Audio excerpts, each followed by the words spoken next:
আমার অবস্থান ঋণ খেলাপিদের বিরুদ্ধে, লুটেরাদের বিরুদ্ধে, যারা ব্যাংকের টাকা গত 17 বছর বা আসলে আমরা এই কিছুদিন নির্বাচনকালীন একটা বিষয় পরিলক্ষিত করেছি। লুটেরাররা আওয়ামী লীগের লুটেরার, বিএনপির লুটেরার, এই লুটেরারদের পরিচয় একটাই, তারা হচ্ছে ব্যাংক খেলাপি, ভোট ডাকাত, তারা হচ্ছে ব্যাংক ডাকাত, তারা জনগণের টাকা, আমার আপনার টাকা চুরি করে তারা হচ্ছে বিদেশে নিয়ে যায়, বিদেশে নিয়ে গিয়ে সন্তানদের বিলাসী জীবনযাপন করায় এবং দেখা যায় কি শুধুমাত্র নির্বাচনের সময় নির্বাচনের উপলক্ষটাকে তারা একটা মানি মেকিং মেশিন হিসাবে নেয়, যে তারা সংসদ সদস্য হয়ে তারা আবার, যেমন আমার প্রার্থীকে যদি দেখেন, উনি যখন নির্বাচনে জিতেছিলেন 2004-এর দিকে উনি একটা কোম্পানি করেন ম্যাম পাওয়ার, ওই ম্যাম পাওয়ারের মধ্যে উনি নিজে হচ্ছেন ডিরেক্টর, ওনার ছেলে হচ্ছেন একটা অংশ, ওনার ওয়াইফ হচ্ছে একটা অংশ, অর্থাৎ নিজের নামে লাইসেন্স নিয়ে নিজেই কাজ করবে এবং সেই টাকা আবার বিদেশে পাচার করবে। আমরা হাদি ভাই যেমনটা বলেছিল, এই যে ব্যাংক ডাকাত এবং ঋণ খেলাপি লুটেরারদের জন্য আমরা বাংলাদেশটাকে হারাম করে দিব।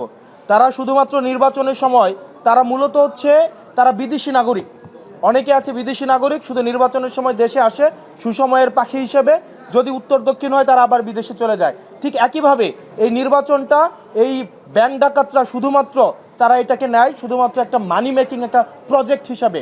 আপনি একটা জিনিস চিন্তা করেন তো, শিয়ালকে যদি আপনি মুরগি পাহারার দায়িত্ব দেন তাহলে ব্যাপারটা কেমন দাঁড়ায়। ঠিক একইভাবে যারা চুরি করে, যারা হচ্ছে ব্যাংক চুরি করে, তাদেরকে আবার সংসদে পাঠাচ্ছেন আবার হচ্ছে ব্যাংক চোরদের ধরার জন্য।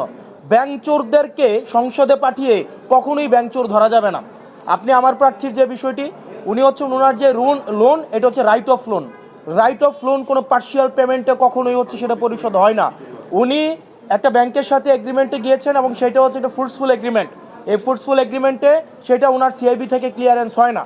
দেখেন, আমরা চাই প্রতিনিধিত্বশীল ব্যবস্থার মধ্য দিয়েই জনগণের ম্যান্ডেট নিয়ে যারা ক্ষমতায় যাবে তারা ক্ষমতায় যাক, সেটা নিয়ে সমস্যা নাই, কিন্তু এটা আমাদের একটা দীর্ঘমেয়াদী একটা ফাইটের একটা অংশ। আমরা কোনো ঋণ খেলাপিদেরকে কোনো একটা এই ধরনের একটা ফাইটে আমরা অংশগ্রহণ করতে আমরা তাদেরকে কোনোভাবেই জনগণ তাদেরকে অ্যালাউ করবে না।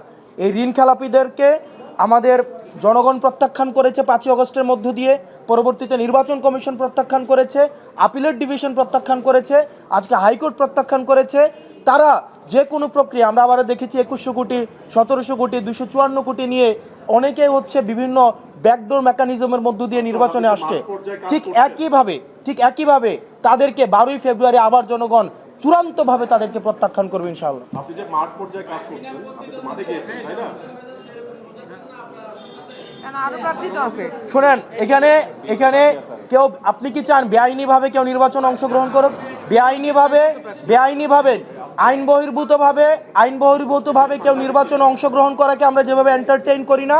এবং আমার আসনে আরও অসংখ্য প্রার্থী রয়েছে, এখানে আপনি শুধুমাত্র একটা আইন বহির্ভূতভাবে একজনকে তাইলে আপনি নিয়ে আসেন, আপনি আরও ঋণ খেলাপিদেরকে নিয়ে আসেন, প্রবাসীদেরকে নিয়ে আসেন। আইন বহির্ভূতভাবে যদি বিএনপির ঋণ খেলাপিদেরকে আপনি নির্বাচনে আনতে চান তাহলে আওয়ামী লীগ কী দোষ করছে? আইন বহির্ভূতভাবে আপনি শোনেন, আপনি আপনার পরিচয় কি? না উনার আপনি হাউসের নাম বলেন, হাউসের নাম কি? হাউসের নাম বলেন। আমার এখানে সম্মানিত উপস্থিত আমাদের সাংবাদিকবৃন্দ যারা আছেন, আপনাদের সাথে আমাদের পেশাদারি সম্পর্ক, আপনারা নিরলসভাবে পরিশ্রম করে যান, আমাদের বার্তা আপনাদের মাধ্যমেই জনগণের কাছে পৌঁছায় এবং বস্তুনিষ্ঠ এবং নিরপেক্ষ সাংবাদিকতার মাধ্যমেই 5ই আগস্টের পরে এবং পূর্বে আপনারা ইতিমধ্যেই আপনারা দৃষ্টান্তকারী আপনারা উদাহরণ সৃষ্টি করছেন। কিন্তু আমি আপনার কাছে, আপনি মানে হাউজের নাম বলে প্রশ্ন করলে সেই প্রশ্নটা হচ্ছে গ্রহণ করতে ভালো, এবং সেক্ষেত্রে আমার পেশাদারি সাংবাদিকরাও একমত হবেন বলে আশা করি। আপনার হাউজের নাম কি?